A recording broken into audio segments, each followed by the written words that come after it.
This is Heidi Aiken with Tim Wadsworth, youth pastor at North Hills Church. TimWadsworth.com if you would like to get in touch with him or you need some more information about what we happen to be talking about today. Let's recap what it is that we have been discussing. Yeah, so last time we were together, we talked about some of the things that we can be aware of and some of the things that we can do better as parents and coaches and mentors of kind of the differences of older generation versus younger. I guess the stereotypical names would be baby boomers and millennials. If you speak with any millennials, they have their 2 cents about baby boomers. And I'm sure if you've been in a room for longer than 1 minute with a baby boomer, you will hear their opinions and their thoughts and concerns on millennials. I think all are valid. And I think if you were to sit down and have a conversation, you would understand why both parties feel the way they do.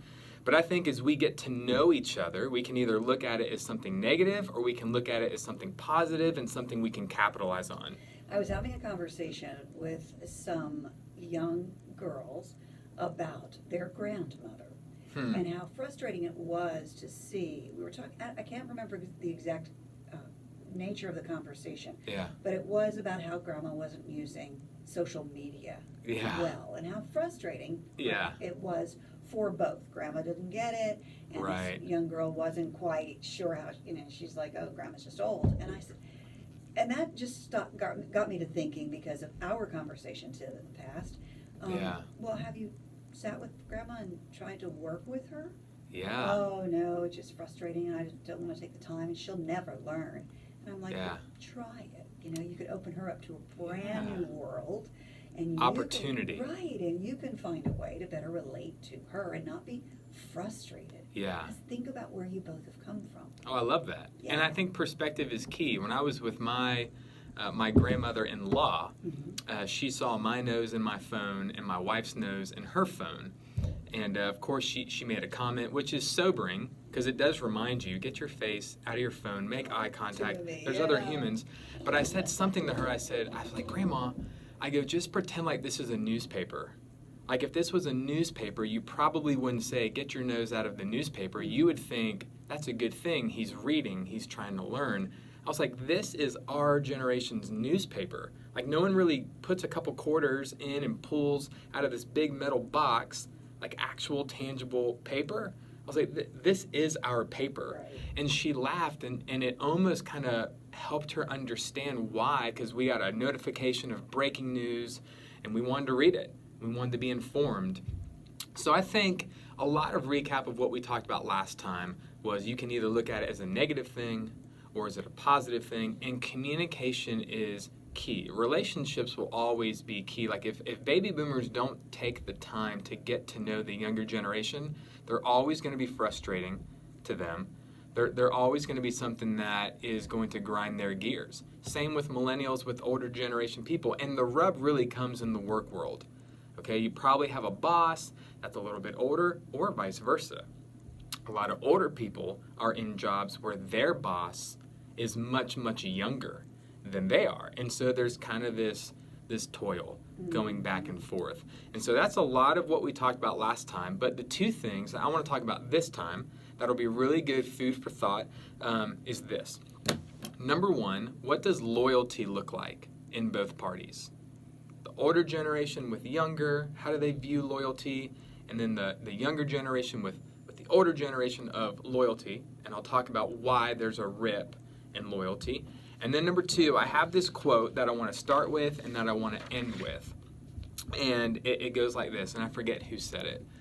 Sorry about that. But I know it was a wise philosopher a long, long ago. And it said this: if you want to build a ship, don't drum up people together to collect wood, and don't assign them tasks to do work, but rather teach them to long for the endless immensity of the sea. Okay, I'm going to read that again. And this is going to be a really good thing for us to understand as we're communicating together, as we're doing life together, as we have coaches and mentors, as we're parenting our kids. This is huge. So it says, if you want to build a ship, don't drum up people together to collect wood, and don't assign them tasks to do work.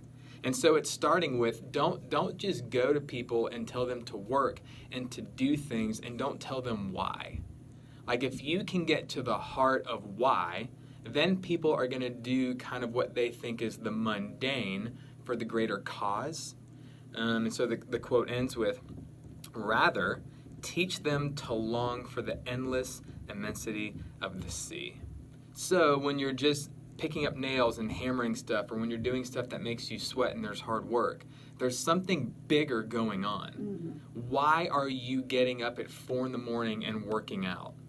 Well, some people probably do it because they enjoy it, but that athlete has the game in mind. They're not just doing it for the sake of doing it. And if there's no game in mind, or if there's not something bigger coming, then it's going to be very discouraging, and at some point you're going to give up. Mm-hmm. So those are kind of our 2 main talking points. Let's talk about loyalty. Heidi, what does loyalty look like to you? Oh, standing by somebody, being honest and true, and being there through the long haul. Yeah, awesome. And that almost sounds like Webster's dictionary. So were you cheating? No. No, you're awesome. Okay, so I think what's big in younger generation versus older generation is one of these points of this. The side hustle and gig economy, it's here to stay. Okay, so picture this. About 20 years ago, if you had 2 jobs, or even 3, to make ends meet, to pay the bills, that's impossible. Why? Because time wasn't your friend. So if you worked at Little Caesars, and then you worked at a Ford dealership washing cars, and they needed you at the same time at Tuesday at 10 a.m., well, what do?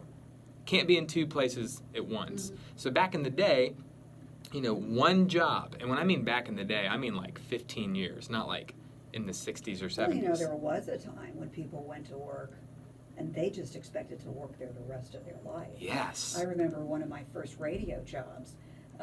There was a salesperson who was retiring, and he was talking to the group, and he said, I've been here 20 years, and I really enjoyed it. And I'm sitting in the back thinking, this young whippersnapper that I was, oh, what a loser, 20 years with the same company, and this was not so long ago. But that's the way that they did it. Now, of course, I'm looking at, many more years than that doing pretty much the same job. And I'm proud of that fact, because it's not hard to keep, it's not easy to keep a job. And I love that about you. Yeah. Because I'm 33 years old. Yeah. And Heidi, I remember listening to you on the radio with the Hawk and Tom show when I was in high school. Yeah. And when people ask me, where did you hear about 9/11? Yeah. I heard it on the radio. Yeah. I heard it through you guys. And that was 2001? Yeah. It was just, I love the longevity that you guys have had. My job's, I think, a little bit different, because it's different every single day. Yeah. The things that I do. But, when you look at someone who raised a family and really helped their industry, when you go back many years. Yeah. They were there punching a clock, and they were there 9 to 5, and they were loyal to their company. And they probably couldn't imagine doing side jobs and well, it was impossible. Else. Right. It just wasn't tangibly or physically possible for them. So I think there's 2 things. I think there's the loyal person almost to a fault. So if you're listening to this and you're like, I want to be loyal, but I do want to take that next step and go to the next thing, or maybe do this, that's okay. I think more what I'm talking about is there's nothing worse than being loyal and people thinking that you're not. People think you're a flake, when in actuality you're very responsible. So I'll give you an example. I'm at North Hills Church. I'm obviously full-time as the student pastor there, but I've got side hustles. Like, I'm with you right now. Mm-hmm. This isn't North Hills. Now, obviously, this isn't making money. Like, I do it because, A, it's awesome being with you and communicating with people of the upstate and surrounding areas. But there's a company called Download Youth Ministry that I blog for, that I submit my work to as kind of a side thing, and I travel to go visit with them, and I do this and I do that. Communication is key, though, because I go to my boss and I say, hey, I'm in. I love North Hills. Like, these are my people. This is my tribe. However, I've got this, and this going on, and this is why I'm doing it. I'm doing it so it makes me a better employee. I'm doing it so I can learn, so I can get around the best of the best. Why? So I can come back and serve our people really well. Mm-hmm. Now, someone who's going, now, wait a second. We have you full-time here. If you can help them understand why you're doing what you're doing, then they can say, oh man, That's awesome. Isn't he ambitious? Right. Yeah. And if you can help them understand the reason why that you're doing it. Now, there are going to be some people who do it just to do it because they need extra money, or they like to be busy, or, okay, well then communicate that. If I'm a boss and I have someone below me and I don't think they're in, and that they've got their hands in way too many different pots. They can't be devoted or dedicated to Right. you in Yeah. that case. And at the end of the day, your work is what's going to qualify you being able to do that. Like if you've got 5 different side gigs and hustles apart from your full-time job, and your full-time job is lacking, if you're listening to this, then that might be a wake-up call for you to really hone in on the one, and once you've got that rolling like a well-oiled machine, then see if you can start juggling 2 balls. If you've got that, okay, then we throw in a third. Mm-hmm. But we do have some people, and this is the warning to the millennials, you're juggling too many balls. Mm-hmm. And you think you're doing 5 or 6 things really well, but you're doing 5 or 6 things mediocre. So I would say to the boss that has a younger guy working for you, have open lines of communication on, hey, how can I coach you, mentor you, love you? I see you want to juggle 5 balls, but you're dropping balls all the time. Well, then come alongside them, help them with that, and help them see, hey, it's almost like certain musicians that I hang out with, they'll tell you they play 10 instruments because that sounds impressive, but they're not very good at all 10. And I would say, hey, take those other 9 instruments, set them aside, just play the guitar, and get really good at that. And once you've knocked that out of the park, then pick up the drums, and let's try the drums. So I think the key word here with loyalty is going to be communication is key. Whether you're younger, older, it doesn't matter what age you are. And your definition of loyalty is going to be a little Yes, different. that's huge, and that drives me crazy. Like when I've got my hands in a bunch of different pots, if other people, now here's the deal, people don't care about truth, they care about how things are perceived. I don't know if that makes any sense, but people tend not to care about truth, they care about how it's perceived. So for instance, I try not to be one-on-one with another female. Mm-hmm. My wife trusts me. I don't think she would care. I just do it because it's perceived as, why is Tim in a car driving one-on-one with another female? That seems a little odd. Wasn't it Billy Graham who said he would never be like in an elevator? Yeah, he would alone always with take another 2 woman? people There's with him. always somebody with him, because Yeah. it wasn't that his wife didn't trust him, Right. or that he didn't trust himself. It's just that what could be perceived as Yes, negative. yeah. But isn't that sad, though, that people don't care about truth? They tend to care about how things are perceived. They'll take it and they'll run with it. Well, that's what's happening now in media.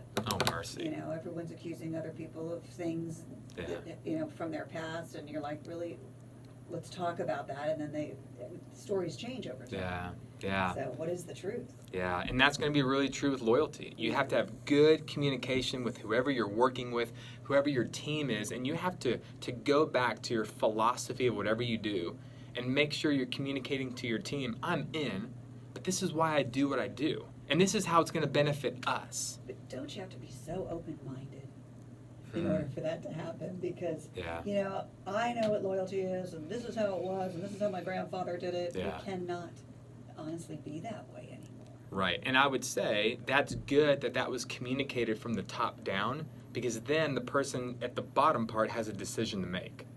Like if that's what your boss is wanting, well then you've got to figure out, is this where I want to stay? But I'm speaking to bosses in this case too. Yeah. Maybe open your mind Yes. just a little bit and look Yeah. at things a little bit differently. And the same thing with someone who isn't a boss, an employee, or someone younger who is a boss. Just consider that you're dealing with someone who maybe came from old school stuff, and they're Agreed. having to relearn Be a what it team. is. Yep. Yeah. Understand each other and give grace and give mercy, and don't get offended and don't get upset the moment it happens. Just step back. Perspective is going to be key, and then think, okay, how can I communicate? How can I give context? What can I do so we're a better team? Mm-hmm. Love that. Okay, number 2, back to kind of that quote that I talked about at the beginning. How's the boat going to get built? Who's going to build the boat? Yeah, so there are going to be some things in life that just have to get done, okay? And it's not going to be very celebrity-like. There's not going to have any limelight on you. You're probably not going to get any pats on the back. But the question that we as parents and coaches and mentors always have to be asking is, What can we do to instill in that person to do the mundane but have the bigger goal in mind? And there's some people that if they don't understand why they're doing what they're doing, well, then some of them don't want to get up in the morning. Mm-hmm. They don't want to go to work. They're going to be 15 minutes late. They're probably not going to be as energetic as you would like. And so I think what's going to be really good, and I'm going to talk more so to the parent.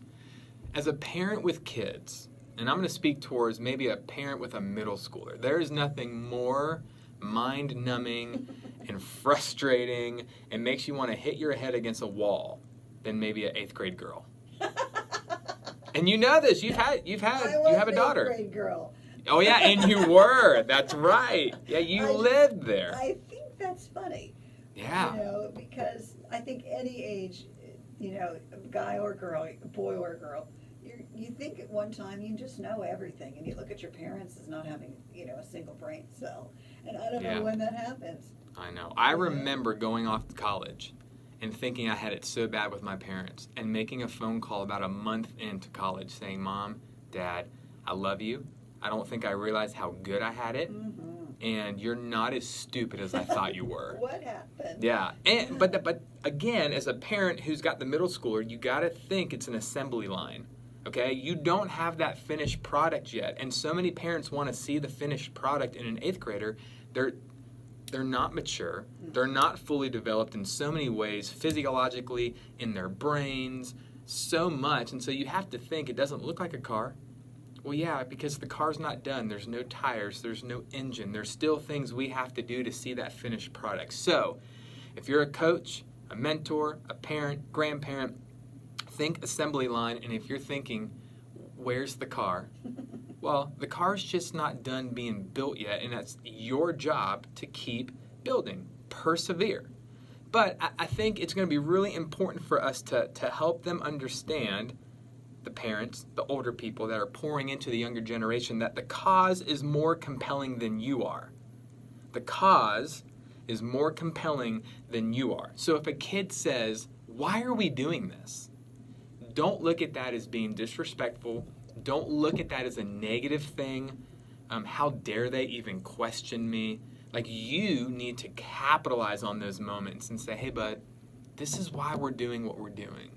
And then help them understand you're not just putting nails into wood, into a boat that's going to be one day. You're going to say, hey, this is why we're sweating and hurting and working really hard right now, because one day we're going to be in the middle of this huge ocean, and we're going to be fishing, and we're going to see all the beauty around us. We're going to feel the wind blowing in our face. We're going to hear the seagulls. You're going to catch that fish. You see what I'm doing? And they're going to go, oh. That's it. That's it. Yeah. That's why I'm doing what I'm doing. You know, like I remember going up to my mom when I was younger, and I would say, Mom, why are you so nice to Dad when he's mean to you? I remember, like, my dad was really quick, and he'd come home from a day at work, and my mom would be respectful. And I remember being like, Mom, why? And she did two things for me. She would point back to how he's a good man, how he's been faithful, how he works hard. She reminded me of a lot of stuff, but then she would say, but, you know, I treat your dad this way because, you know, tomorrow maybe I'll have that conversation with him when he's not as tired or frustrated about how he shouldn't have spoken to me that way. And I remember that just being so helpful to me. And she didn't just say, well, that's just what you do. Yeah, that was a life lesson. Yeah. She taught you. Right, like, but she could have given me like, well, that's just what you, right. Yeah. Like, that never served me well. Yeah, my father was always because I said so. Yeah. And that's that so would crazy. drive me crazy because as a learner, you know, some people like to see it, you know, demonstrated, or you like to hear the process of what's going to happen. And I like to know why, so that I can apply it in other ways in my life. Love it. So that's good food for thought for the parent and the coach, and then for the work world. You as a boss, you need to sound and feel like you are a broken record player. So I'll give you an idea. So in my team, our philosophy of ministry, what we do is in these simple words. We exist to help students find and follow Jesus. That's it. We say this all the time. Well, what does find mean? How do we help them follow? Like, that is the crux of what we do. So when we're doing something around the church, or if we're doing things that we would rather hit our head up against a wall than to do this, well, we keep the bigger thing in mind. And so I go to my younger team who are probably getting discouraged, who probably wish they didn't work for me and were somewhere else. And I say, hey guys, I'm so proud of you for being faithful to what you did. Because of what you did, it's now going to have an impact on a parent who might put a little gas in their tank to love their kid well. And if that kid feels a little bit more love, think of the impact it'll have in that child's life. Mm-hmm. And you're just helping connect the dots. Again, communication. We have got to do a better job in whatever context we're in of connecting the dots. And then you're going to see light bulbs go off. Then you're going to see ownership. And I think we talked about this a couple months ago about we want to take people from being renters and make them owners. So, have you ever been in a rental car? Mm-hmm. How do you drive that thing?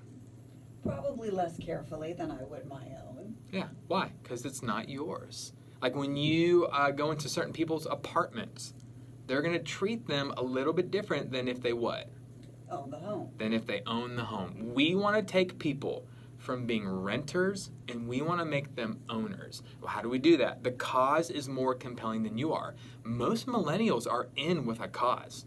If you buy a tennis shoe, like think of Tom's, the company of the shoe. Well, if you buy Tom's, what does that do? That puts, I think it's someone out in Africa is going to get 2 pairs of shoes. Helps other people. They probably don't even like the shoe, but they love the cause. And they're going to buy a pair of Toms. Why? Because the cause is more compelling than the shoe is. And you're seeing a lot of companies get behind the cause. Right. Yeah. So I think that's going to be really good for us to capitalize on. And as the authority, as the people that's overlooking this, we can't look at this as disrespectful. We can't look at this as them not being loyal. We can't look at this as they don't want to hammer nails into a boat. Or they don't want to lift heavy things. We, as people with perspective, as the adults, need to look at that and praise them for that. And take time to have a conversation and say, hey man, that's a really good question. So it seems like the motivation is different because some older generation would say, that's just lazy. Yeah, they don't want to build the boat. Right. Somebody's got to build the boat. Yep. So you create the desire and the emotion and the reason, and they'll build the boat. I'm with you. And I would say to the younger generation, if you've heard the cause and you don't like the cause, go do something else. Mm-hmm. But do it quickly and do it wisely. And how you leave is going to say a lot about you. Don't burn bridges. Right. But your reason for leaving isn't, I just don't like doing this, this, and this. Point back to the cause. And it's okay. There are some jobs that you're like, you know what? I don't want to wake up the rest of my life and make pizzas. Or I don't want to wake up the rest of my life and sit in a cubicle from 9 to 5. Now, there are probably some people who think that sounds wonderful.